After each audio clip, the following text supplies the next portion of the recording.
My name is Julie W. LeBeau. I didn't expect it to happen on a Tuesday night. We were standing in my kitchen, the kind of quiet evening that is supposed to feel safe. I was rinsing a plate. My boyfriend was leaning against the counter, scrolling through his phone, already irritated by something I clearly hadn't been told yet. Then he sighed, loudly. The dramatic kind, the pay attention to me kind. "We need to talk," he said. Those words are never neutral. They are either a warning or a weapon. With him, they were usually both. I turned off the faucet and looked at him. "Okay." He didn't look up right away. "I've been feeling limited," he said. Like this relationship isn't giving me everything I need anymore. That was one of his favorite tricks. Dress something selfish in thoughtful language and wait for me to be grateful, he said it calmly. "Limited how?" I asked. He finally lifted his eyes to mine. "I want to open the relationship." I waited for the rest, the reassurance, the softening. The part where he told me this didn't mean he loved me any less. It never came. "Either we open it," he said, folding his arms, "or we're done." There it was, clean, cold, final. He watched my face carefully after that, expecting the usual reaction. Panic, hurt, maybe tears. Definitely negotiation. He was used to me scrambling to restore comfort whenever he pulled away. He was used to being followed. But something strange happened instead. I felt calm. Not relieved, not numb, not angry, just clear. "Okay," I said. His eyebrows pulled together. "Okay, what?"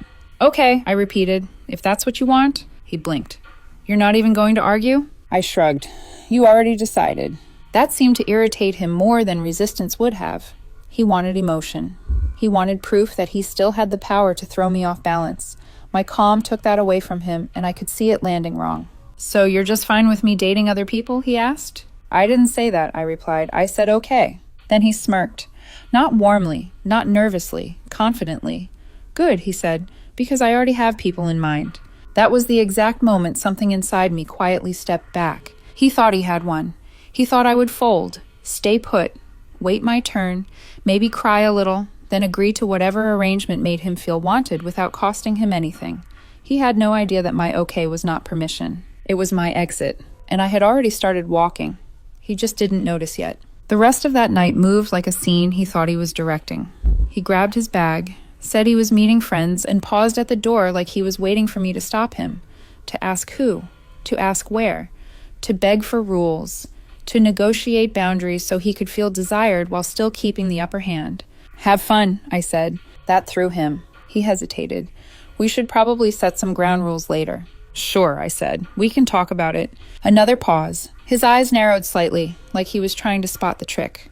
"You're being weird," he said. "I've been told," I answered.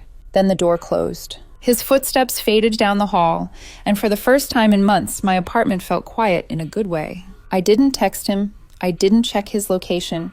I didn't sit there inventing stories to hurt my own feelings. I sat on the couch and replayed the conversation, not emotionally, but analytically. He had not asked how I felt. He had not asked what I needed. He had not framed it as something we were exploring together. It was an ultimatum, a loyalty test disguised as modern honesty. He wanted me scared enough to agree and grateful enough to stay. When that didn't happen, he left anyway, still certain I would remain exactly where he had placed me. That was when I picked up my phone, not to check on him. To download a dating app I hadn't touched in years. I updated nothing dramatic.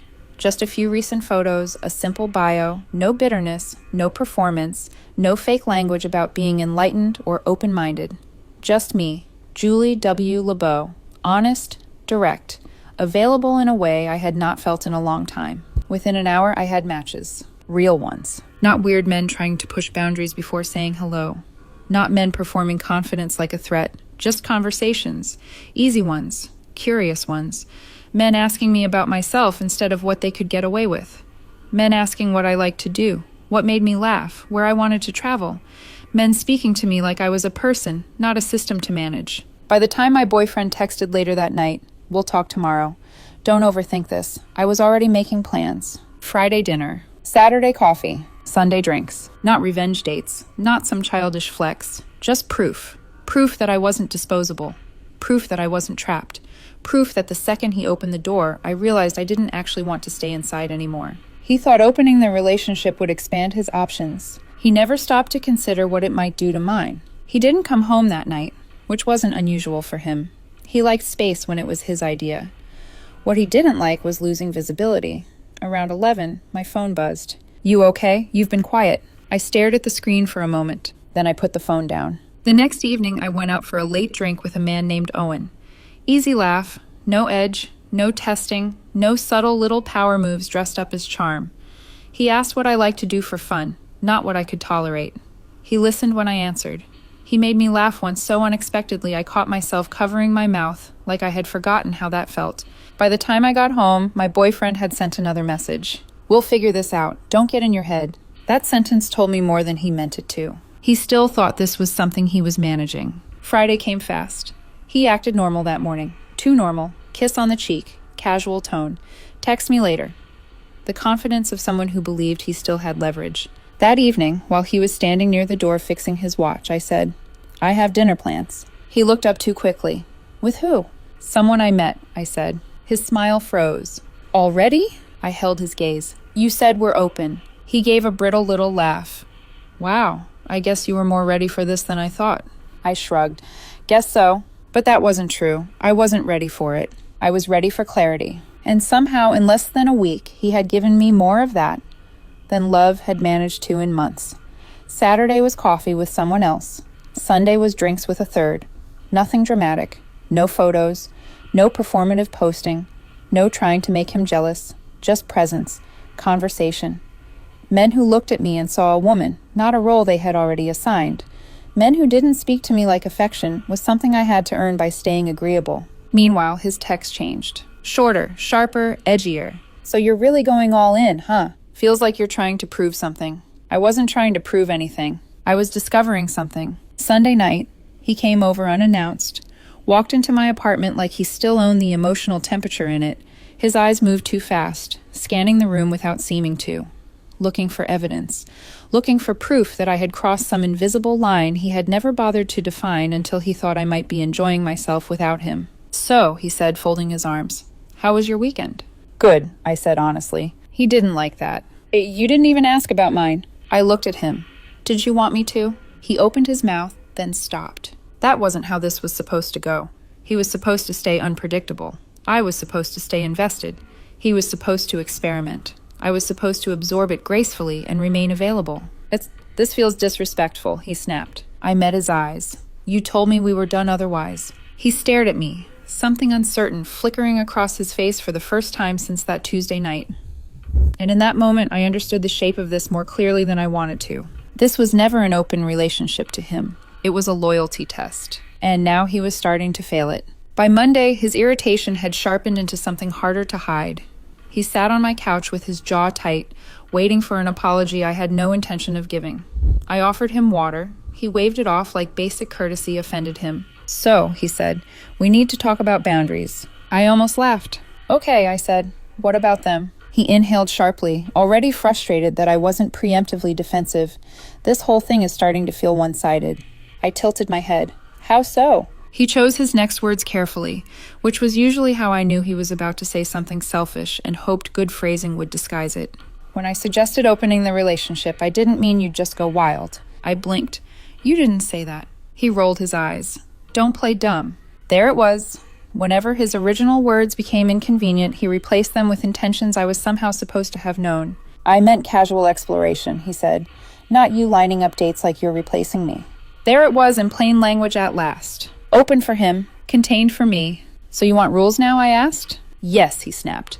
"Obviously we should have had them from the start." "Like what?" He hesitated. Then, with the expression of someone improvising control in real time, he said, "No dating people you actually like. No repeats. And I don't want to hear details." I stared at him for a moment, then nodded slowly. "That sounds very specific." "Because this is about freedom, not feelings," he said quickly.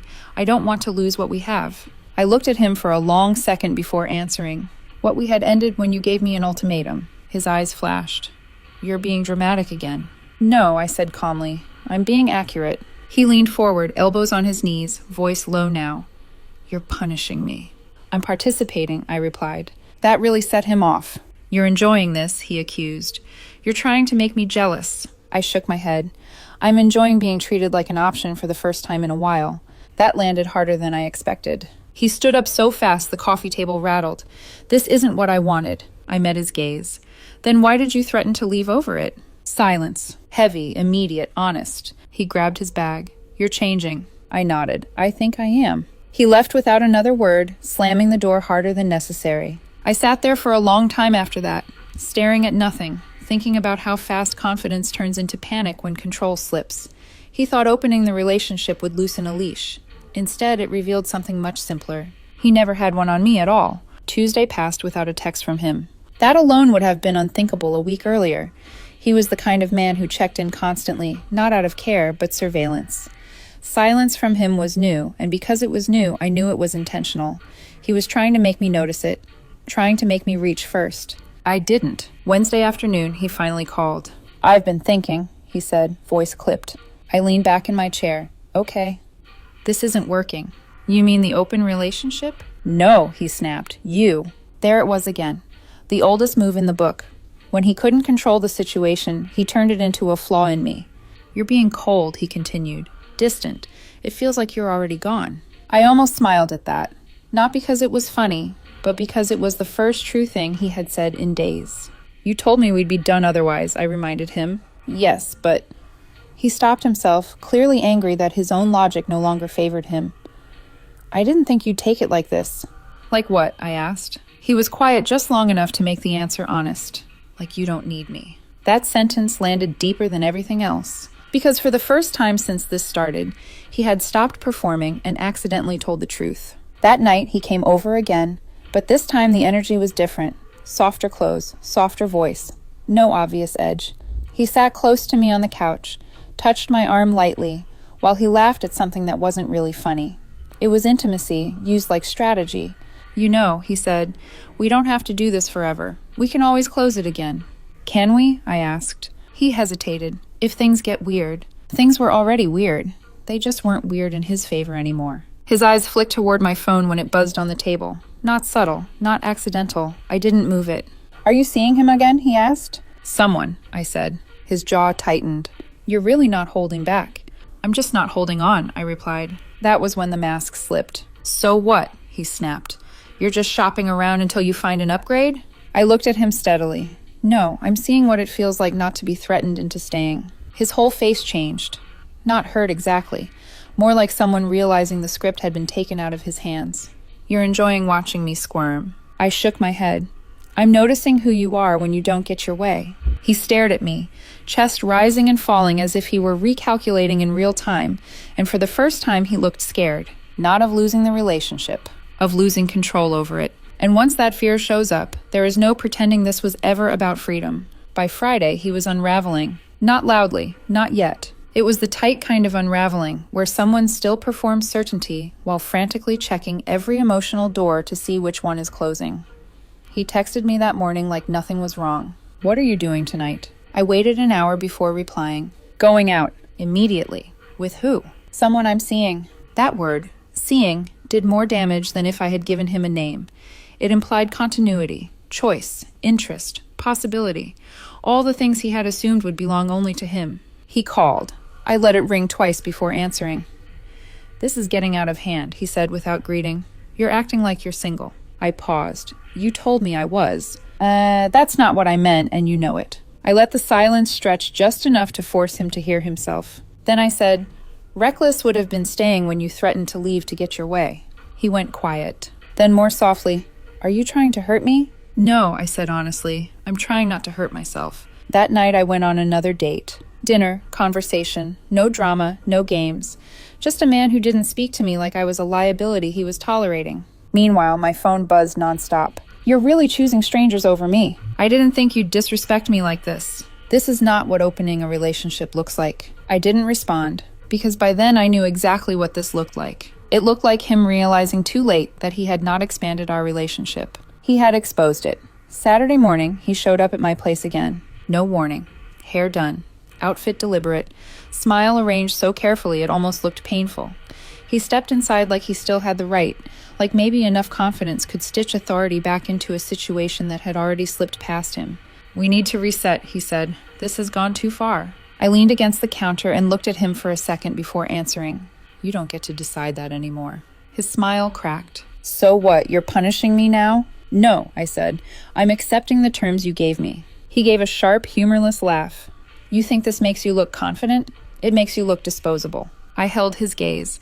I felt disposable when you threatened to leave unless I agreed to something I didn't want. This just confirmed it.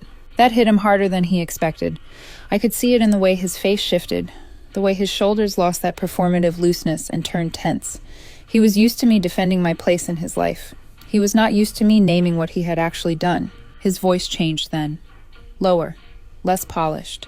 Are you breaking up with me? I didn't answer right away because the truth was I already had. Not officially, not out loud. But emotionally, I had crossed a line I knew I wasn't coming back from. And judging by the fear in his eyes, he finally understood something he had never planned for. He didn't open the relationship. He opened the door. And I was already on the other side. Sunday night, he came over again. But this time, all the sharpness was gone. No sarcasm, no edge, no superiority. He sat across from me at the kitchen table, with both hands wrapped around a mug he hadn't touched, staring at a point somewhere just past my shoulder. I don't like this, he said quietly. I didn't respond. I thought opening things would make us stronger, he continued. I thought you'd realize you still wanted me. There it was. Not freedom, not honesty, not growth. Validation. The whole thing had been built on one assumption, that I would be frightened enough to prove myself to him. You didn't want an open relationship, I said calmly. You wanted reassurance. He looked up fast. That's not fair. It is, I replied. You threatened to leave so I'd fight to keep you. And when I didn't, you panicked. He shook his head, already offended by the accuracy of it. You're twisting this. No, I said. I'm finally seeing it clearly. His voice cracked then, just slightly. I didn't think you'd actually move on. I leaned back in my chair. That's the risk with ultimatums. Sometimes people accept them. He stood abruptly and started pacing my kitchen. That had always been one of his tells. Movement meant control was slipping. He only paced when he could feel himself losing the shape of a conversation. So what? He snapped. You're just done? You're throwing us away because I made one mistake? It wasn't one mistake, I said. It was a pattern. And this was the moment it became obvious. He stopped pacing and looked at me like I had become someone else. You're not even angry. I was, I admitted. Before, when I still thought I had to earn my place here. He swallowed. And now? Now I don't. Silence stretched between us after that. Heavy, clean, the kind that leaves nothing soft to hide inside. Then he said the thing he never should have said. If you leave, he said, voice low, you'll regret it. I won't wait around forever. Same move, same card, same belief that fear would still work on me if he played it with enough confidence. I nodded once. You shouldn't. That answer broke something. I saw it happen in real time. His eyes filled, but not with the fast, strategic tears he sometimes reached for when anger stopped working. This was different, quieter, more stunned than dramatic, because for the first time he was no longer managing the outcome. Monday morning, he texted me like nothing had happened. We should close the relationship. This experiment clearly isn't healthy. Experiment. That word did a lot of work for him. It made the ultimatum sound curious instead of coercive. It turned manipulation into a misunderstanding. It tried to rewrite damage as something mutual and abstract. I stared at the message for a while before replying. I'm not interested in closing it. 3 dots appeared instantly. What do you mean you're not interested? This was never meant to be permanent. I met him later that afternoon at a cafe, mostly because I wanted to see his face when I said it out loud. He was already sitting down when I arrived, jaw tight, fingers wrapped around his cup like he was holding himself in place. This has gone far enough, he said as soon as I sat down. I'm calling it. We go back to normal. I folded my hands on the table. There is no normal to go back to. His eyes widened. You don't get to decide that alone. You decided we'd open the relationship alone, I said. I'm just responding. That's different. No, I said. It isn't. He leaned forward, voice dropping. I was trying to grow. I almost laughed. No, I said. You were trying to shake me. That landed exactly where I meant it to. He recoiled like I had touched something raw. So what? He shot back. You're choosing random men over me now? I shook my head. I'm choosing not to stay where I'm threatened. His face hardened then, not because he had regained control, but because he had run out of better options. If you don't close this, he said, I'm done. There it was again. The same weapon, the same assumption, the same belief that I would still fear losing him more than I valued losing myself. This time, I didn't hesitate. Okay, I said. His mouth parted slightly. Okay, what? Okay, I repeated. Then we're done. The color drained from his face. That's not how this was supposed to go, he said almost under his breath. I know, I replied. That's the problem. He reached across the table and caught my wrist. Not hard, but fast, like his body moved before his pride could stop it. You can't just walk away now. I gently pulled my hand back. I already did. He sat there staring at me after that, stunned in a way that almost looked childlike, as if he had finally realized that the door he thought he controlled no longer existed, because the moment he tried to close the relationship was not the moment he saved it. It was the moment he confirmed I had already left. After the cafe conversation, something in him broke. Not all at once. At first, it was denial. Long texts explaining what he really meant. Voice notes where he gave these nervous little laughs and said we were both being dramatic. Messages framed like jokes that weren't funny. We don't have to tell anyone about this. We can pretend it never happened. I was just going through a phase. I didn't answer any of them. By Wednesday, denial had curdled into panic. He called me late that night, his voice shaky in a way I had never heard before. I don't like sleeping alone, he said. This feels wrong. I stayed quiet. You're really just okay with losing me, he asked. I didn't lose you, I said evenly. You walked away first. I just didn't chase. That was when the begging started. He showed up at my place without warning, eyes red, makeup smudged exhaustion all over his face, even though he had clearly tried to clean himself up first. He stood there like someone asking for permission to re-enter a life they had already set fire to. I made a mistake, he said too quickly.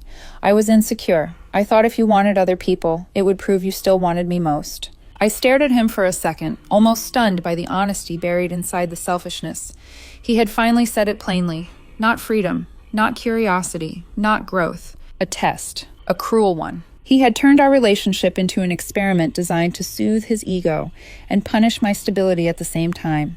You turned us into a test, I said. He nodded frantically. I know, but we can fix it. I'll block everyone. I'll do therapy. We'll reset, please. That word, please, hit harder than his ultimatum ever had. Not because it moved me, because it came too late. You didn't want freedom, I said quietly. You wanted control without accountability. His face crumpled. I just wanted to feel chosen. I took a slow breath. I wanted to feel safe. That landed in the room between us and stayed there. Heavy, undeniable. More honest than anything we had said to each other in months. He reached for me then, desperate, both hands open now, stripped of performance. I stepped back. You still choose me, he said. You're just scared. I shook my head. No, I finally stopped being scared. That was when he broke completely.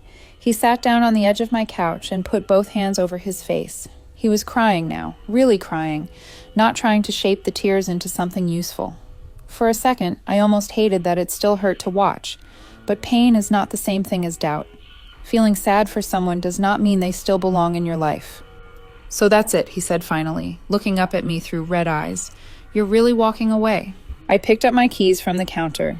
I already have, and for the first time, I think he understood what he had actually lost, not because I had replaced him, not because I had found someone better, but because I no longer needed him to feel whole. That realization hurt him more than jealousy ever could. The last time I saw him, it wasn't dramatic. No yelling, no tears, no big speech about love or betrayal.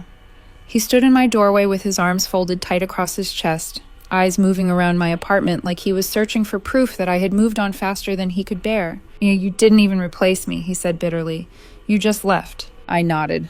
That's usually how walking away works. He gave a hollow little laugh. So all those dates, that was it?